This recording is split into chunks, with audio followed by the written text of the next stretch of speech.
Web security continues to be a hot topic. A lot of us get many emails a day, and it can be on either your work email or your personal email and other things. And we know that there are definitely scams out there. And how do you know what is a scam versus what isn't? For all of that and more, I have Kfyr Gergen, the Ndit Director of Cyber Operations, with me this morning. Good morning to you, Kfyr. Good morning, Heidi. Good morning. So I want to ask you here, the first question, obviously, what is phishing? Is it a scam or is it something different? Yeah, so phishing is a scam. Really, it's any kind of scheme where somebody's trying to get you to do something that you normally wouldn't do, or to provide some information that you normally wouldn't provide. So, we've all received email messages or text messages that maybe seem a little off, asking you to do something that you normally wouldn't do. And a lot of times those are phishing schemes. And then, so what are the signs? Because say I'm ordering something from Amazon, but I'm like, I didn't order that. Is that definitely a phishing scam at that point? Yeah, definitely a sign. So there's a lot of red flags you can look for. Obviously, sometimes you'll get some where they may say that there's something wrong with your account and they need you to log in and verify your password. They might be sending you an invoice for something that you didn't order and make it look like it's coming from Amazon.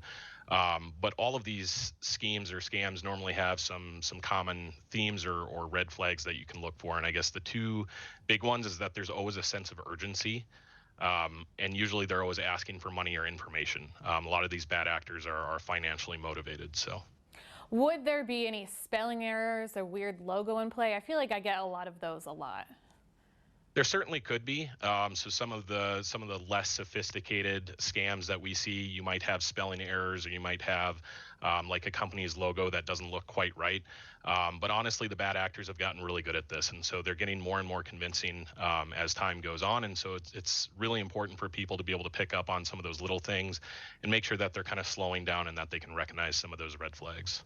What is the background, Kfyr, of the scams? Is it a computer doing this, or is it actually another human who's just trying to get something out of it?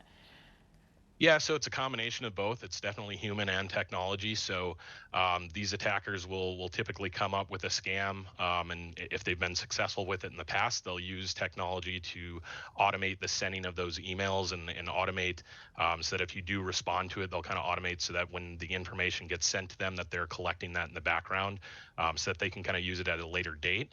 But eventually there's always some kind of human element to it. So maybe it's after the email's been sent, after you've replied to it, or after you've followed the link and entered your login information.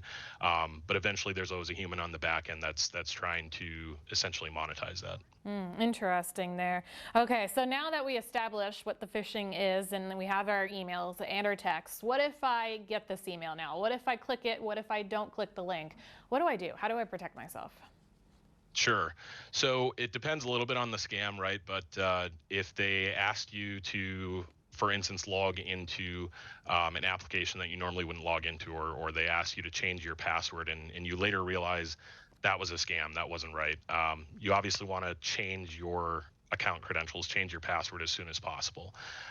If they sent you money, it's something that you'll want to contact your bank or your credit card company and let them know that you've actually been a victim of fraud, and they can help you try to get that money back, try to stop the payment, and try to limit any kind of damages from that. So change your password. Do you want to change your security questions too, if that's an option? Yeah, if you have security questions, it's good to change those as well. And there's a number of other things that you can do to protect yourself, kind of overall, right? So we always recommend that everybody make sure that they're running some kind of security software on their devices, that they're keeping them up to date. You can make sure that you're adding multi-factor authentication to any of your accounts. That's going to make it much harder for them to steal your account information, because they'll need more than just your password. They'll need that extra factor as well. And a lot of times these scams can also lead to ransomware as well if it's on your personal device. So protecting your data by backing it up so that if you are a victim of ransomware, you're not in a position where you feel like you have to pay to get it back. That is a good question that you brought it up. Whether it's your smart device or maybe even a laptop or computer, does it matter where this device or where this scam is going to, what device that you have? It doesn't. I mean, really, any device that you have is going to have some kind of sensitive information on it that you probably don't want falling into the wrong hands. And again, a lot of times they're either after your account or your sensitive information. They'll ask you to provide that. So they can get that from you on any device. But mobile devices are becoming obviously prevalent. Everybody's got them in their pocket. They've got them on them all the time. So it can be a little bit harder to recognize some of these scams when you're on a mobile device. Just by its very nature, we're kind of in a hurry and we're moving through things. So again, just making sure that you slow down and look for those red flags. Absolutely. So then with that, do we go from taking our scam here, then do we report it, whether it's at work or so do we let somebody know at the corporate office or anywhere of that suggestion? Yeah, so great question.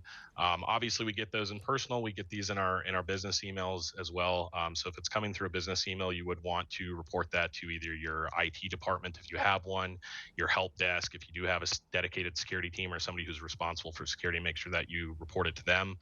The federal government has what's called the Cybersecurity and Infrastructure Security Agency, or CISA. And so you can go to www.cisa.gov/report.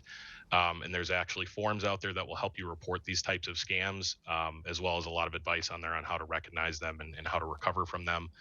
And like we kind of mentioned, you do get these sometimes through mobile devices. So you'll get them through text messages. So if you do get a scam through a text message, you can actually forward those to 7726, which is the word spam. And if you forward this information onto, again, either your IT department or onto state and federal government, they will share that information and they will do whatever they can on their side to help prevent somebody else from becoming a victim from the same scam. Absolutely. Lots of good information there, Christopher. And you yourself are also a good use of information for those who may have additional questions. In the meantime, though, where can we find more about NDIT? Absolutely. Yeah. So we're a good source of information as well. You can actually go to defend.nd.gov. We have some information out there, again, on how to protect yourself from these types of scams. And you can always give our service desk a call as well if you've received something that you think that we should be aware of as well. Easy enough. All right. Let's keep us safe here on online. Thank you, Christopher. We appreciate it. Thank you, Heidi. Thank Appreciate you. you having me. Of course. Thank you. Keep it here. More to come on North Dakota Today after this.